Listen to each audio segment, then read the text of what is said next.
Baik, kalau sudah paham cara pengujiannya, agar lebih operasional, sekarang kita ambil sebuah contoh kasus. Nah, pada contoh kasus ini kita menggunakan model regresi linear berganda dengan dua variabel bebas, yaitu variabel terikatnya nilai ekspor, variabel bebasnya adalah harga ekspor dan nilai kurs.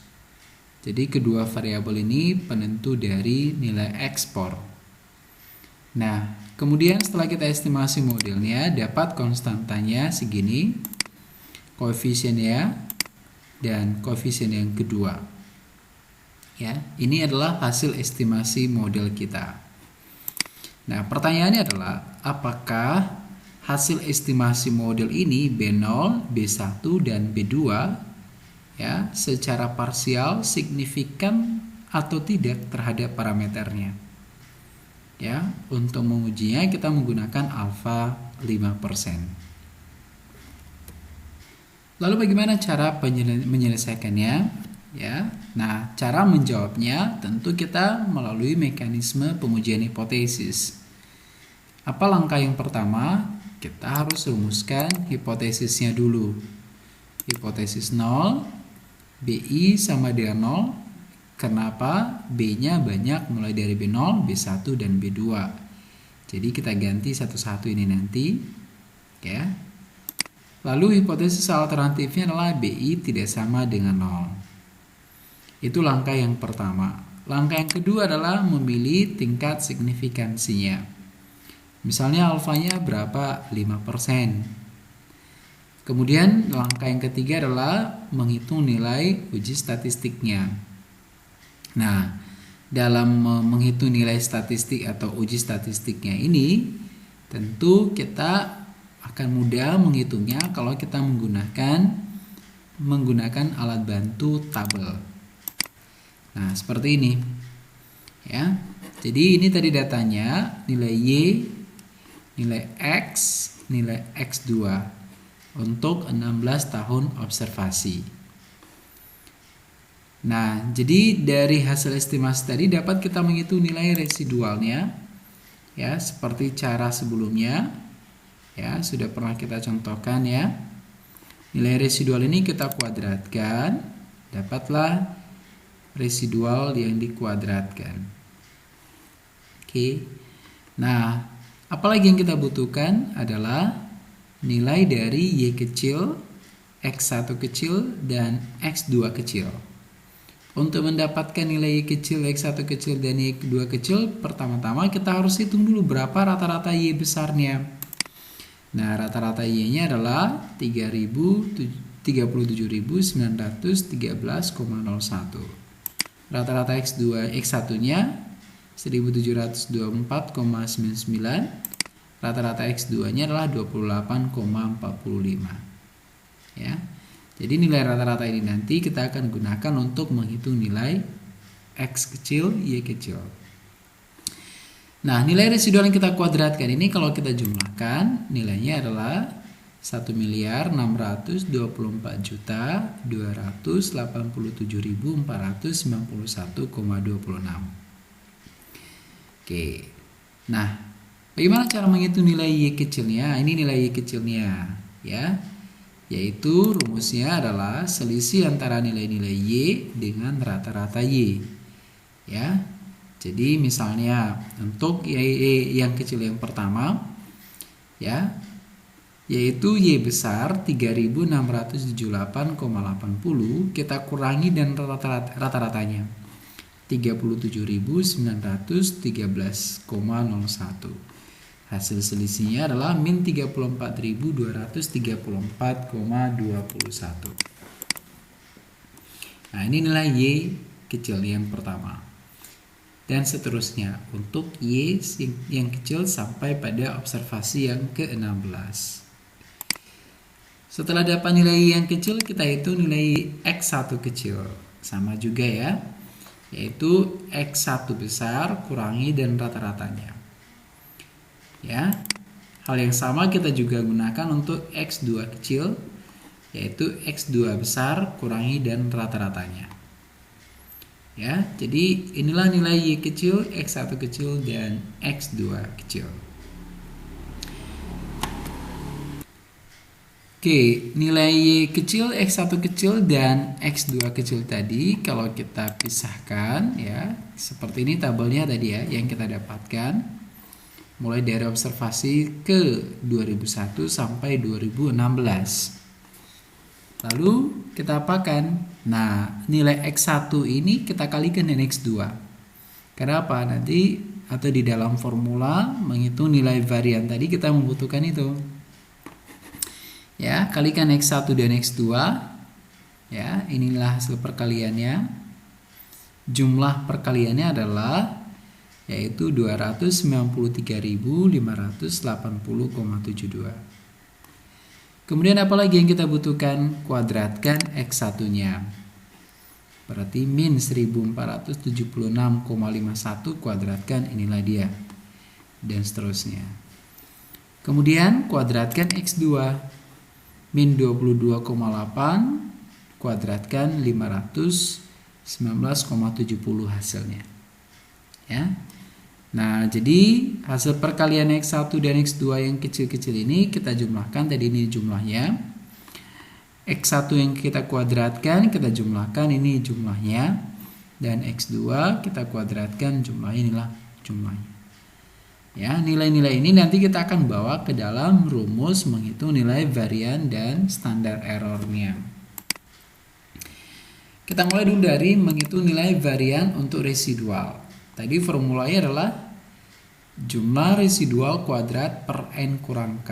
Nah, jumlah residual kuadrat tadi sudah kita hitung, nilainya adalah 1 miliar ya, sekian ya. Lalu kita bagi dengan jumlah observasi kita, ada 16 ya, 16 tahun, kurangi dengan K. K ini jumlah variabel yang kita pakai, ada 3, 1 terikat, 2 variabel bebas. Nah, hasil baginya adalah kita peroleh 124.945.191,64. Inilah nilai varian dari residual. Lalu nilai varian dan standar error koefisien B1, rumusnya tadi adalah yaitu nilai varian residual kalikan dengan jumlah X2 kecil yang dikuadratkan. Nah, karena kita sudah dapatkan nilai varian residual adalah ini, ya. Dan kemudian kita juga sudah dapatkan di tabel sebelumnya nilai dari X2 kecil yang kita kuadratkan, jumlahnya adalah 9.185,88. Ya, tinggal kita masukkan ke dalam rumus. Kemudian jumlah X1 kuadrat, ini nilainya tadi. Jumlah X2 kuadrat sama ini dan ini. Kemudian hasil kali X1 dan X2 lalu dijumlahkan, hasil penjumlahannya kita kuadratkan. Ini nilainya. Ya, maka kita akan memperoleh nilai varian dari koefisien B1 itu adalah 3,3072. Karena sudah dapat nilai variannya, maka kita bisa menghitung standar errornya, yaitu akar pangkat 2 kan saja, dapatlah akar dari 3,3072 itu adalah 1,8185.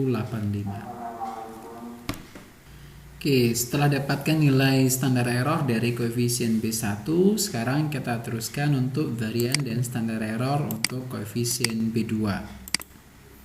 Ya. Apa formulanya? Adalah ini ya, formulanya tadi. Sehingga kalau kita masukkan ke dalam formula angka-angka yang kita dapatkan dari tabel sebelumnya, dapatlah nilai varian dari B2 itu adalah 16.980,02. Ya.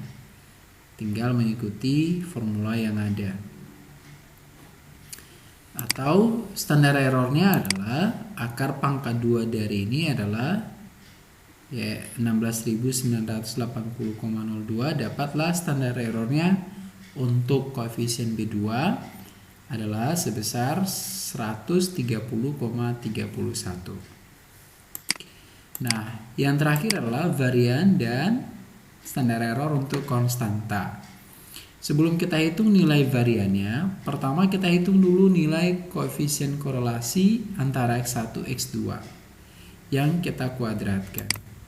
Formulanya tadi ini, ya, yaitu jumlah perkalian X1 dengan X2 adalah 293.580,72 kita kuadratkan. Lalu kita bagi dengan jumlah dari X1 yang sudah dikuadratkan tadi adalah 47.162.346,96. Kalikan dengan jumlah X2 yang dikuadratkan. X di sini adalah X yang kecil. Ya. Hasil perkaliannya menjadi penyebut, hasil pemangkatan 2 ini menjadi pembilang, hasil baginya adalah 0,1989. Ini adalah korelasi X1 dan X2 yang dikuadratkan. Setelah dapat ini baru kita bisa menghitung nilai kovarian antara B1 dan B2. Apa formula nilai kovariannya tadi adalah, nah ini rumusnya. Ya, ini nilai korelasinya tadi kalikan dengan varian residual sampel, ya. Kemudian bagi dengan ini, ya. Hasilnya adalah kalikan dan minus, sehingga diperolehlah nilai kovarian antara koefisien B1 dan B2 adalah min 105,69.